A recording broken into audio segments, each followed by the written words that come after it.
And then you go right there. Hey! How's it going? Good to see you again. I just played my Legos here. I got all my Atlantis Legos out. I haven't built this before, so it's pretty good. I got these guys. I'm pretty much just playing with them. Bad guy, because he's all nasty looking. I don't know if you just saw that, but a big old fly just... And you might be able to hear him. There's nothing I can do about that fly. He's everywhere. This is a big old fly. He's been here for weeks. He's moved in. And then this guy can't help either because he's a fifth. There goes Norman. He's hiding. So we just have to deal with it. You're going to hear it. It sounds like a soundtrack. It's like that all over the place. It's crazy, but we can't do nothing about it. So, Legos. That's what we... Oh boy. That just happened. It's okay. Look, it's just Legos. This just pops out. And then put that there. Don't get upset if your Lego break. You just put it back together. Or break it more. And then, I don't even know how that goes. There we go. And there's the fly. Everything's just all over the place today.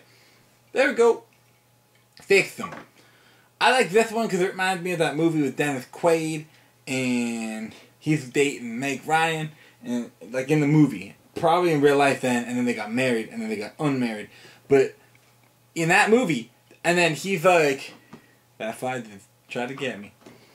He's all like trying to be a pilot of this ship that they're going to build. And then they build it and then they shrink it. Like in that Honey, I Shrunk the Kids. But this is like Honey, I Shrunk the Scientist pilot guy. And then they put him in fluid and they put him in a needle. Or a syringe, I guess.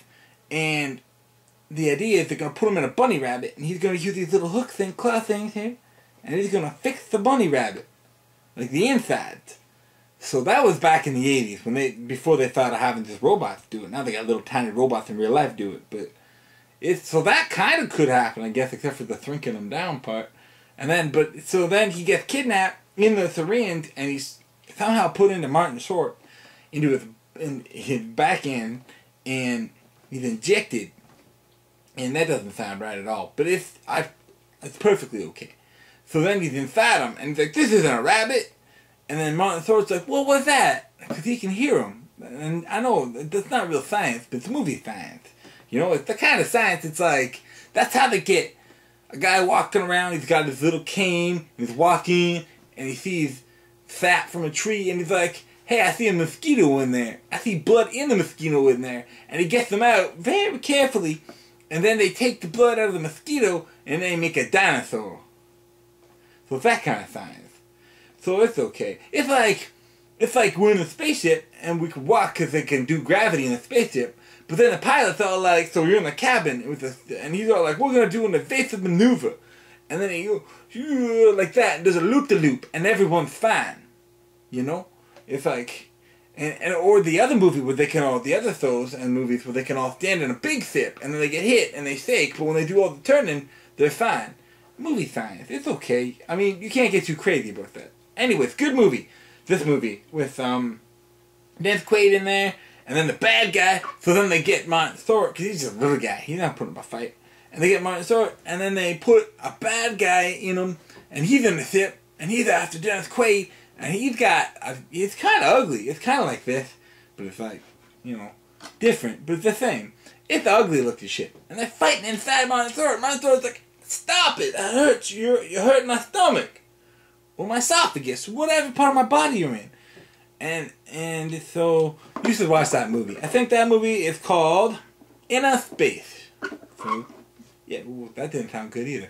So that's a good movie, and that's what these guys remind me of. I'm also building. This reminds me of another movie.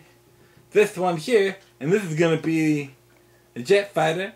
I gotta put on the wings, and I gotta put on the back part. But it's pretty much there. I got a guy in here. So the movie this reminds me of is the one with Tom Cruise and Meg Ryan again. He's in a lot of movies that we're talking about today. 2 out of 2. So this guy here though, he's got a gator on his shirt. So he's not Goose, he's Gator. Which is good, because this way when he ejects, oh no. Okay, well that's just a design flaw. I gotta move all that back, because he can't eject either. So he's going to end up dead, just like Goose did. And now I just ruined that for you if you haven't seen that movie. So don't watch Top Gun and think Goose is gonna live, because he's not gonna make it. And then Meg Ryan sees the wife and she's all like, oh no, he's dead. So, but it's still a good movie. There's fun stuff. There's something for the ladies, because Tom Cruise is young and Val Kilmer's in it. He's young, and they all go play volleyball. Just in the middle of the movie, they take their shirts off and go play volleyball. So that's good for ladies. And for guys, there's jet fighters and testosterone, people writing checks that they can't cash with their bodies or something. And there's a really fun scene where Tom Cruise sees this pretty blonde lady, and he's like, man, he's pretty. I gotta get my A game. And so what he does is he gets a microphone and he starts singing to her, right? And it's a real good song. And it's all like singing to her about how she never closes these, whenever he kisses her on this. And then Goose is his wingman, so Goose kicks in and he's like talking about fingers and stuff. And then everybody joins in and they all start singing, and she likes it. It's pretty. That's tough to beat. It gets her eventually. And so I ruined that for you too. But now that I think of it, that's like the first ever flash mob. Was there ever a flash mob before that? I know it's a movie, but I'm just saying, that's like, in that movie, they're doing a flash mob. And so that's kind of neat. I didn't think of that. But yeah, so lots of stuff from Lego. Think of that. All those things I thought of were just from me playing Lego with my fish and a fly coming around and trying to get at me. So that's pretty good. I don't know if you played Lego lately. You should get some. If you don't have any, just have some for fun. Like, when you're sitting around, you're like, I don't want to read, I don't want to watch a movie, I can't eat anymore because I'm stuffed, or I don't have any food.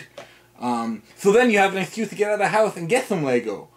You know, go get some food, because you should always have something in the fridge that isn't a condiment, and then get some Legos. It's like $5 or $10, I think, for a big old bucket of them. Maybe. I haven't bought Lego in a long time. Maybe it's more. Tell me if it's more. But it's still pretty good. And then you can always make stuff, and that relaxes you, I think. I'm not a scientist. I'm not even a movie scientist, but it relaxes me when I do this, and then you can go do other stuff later. And just do it as long as you want. That's another thing. It's not like it's major stuff that you can't walk away from. You can leave at any time. So yeah, build some Lego. Let me know what you think about building Legos. Maybe you build other stuff. I don't know. Let me know. So yeah, it's good to see you again, and come back next week. Maybe we can do something else. I don't know what I'll be doing next week. And that just happened again. It's okay, I'll fix that. Alright, see you later.